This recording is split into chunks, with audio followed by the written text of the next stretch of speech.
Baby बाजी की बहू है ड्रामा के आने वाले एपिसोड में आप देखेंगे कि अस्मा को पता चल जाता है कि नसीर अभी भी उसी से बातचीत करता है, जिसकी वजह से उसके घर में सारा फसाद पैदा हुआ था।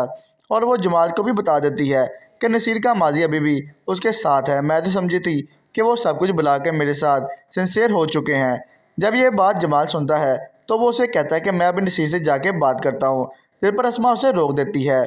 अब आप दूसरे सीन में देखेंगे कि अजरा कहती है कि मेरे कंगन चोरी हो चुके हैं और वो सारा इल्ज़ाम सायरा और उसकी माँ पर लगा देती है। ये बात सुनकर जमाल उसे कहता है कि तुम्हारे कंगन चोरी हुए हैं, तुम्हारा नुकसान हुआ है, मैं जानता हूँ, लेकिन इसका मतलब ये नहीं कि तुम किसी पे भी इल्ज़ाम लगा दो। ये बात सुनकर अजरा कहती है कि फ़र्द गवाह है कि सायरा ने मुझे धमकी दी थी कि वो मेरा नुकसान करेगी। जमाल की पप्पो उसे कहती है कि जमाल मियाँ अब तीर कमान से निकल चुका है, आप लोग मेरे कमरे की तलाशी ले सकते हो। जमाल कहता है कि पप्पो आप ये क्या बात कर रही हैं, मैं कैसे आपके कमरे की तलाशी ले सकता हूँ। लेकिन वो कहती है कि अब तुम्हें मेरे कमरे की तलाशी लेनी होगी।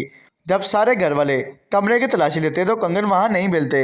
अब सायरा को उसकी माँ बता देती है कि ये सारी साजिश अजरा की थी, इसने नौकरानी को मेरे कमरे में कंगन रखने के लिए भेजा था।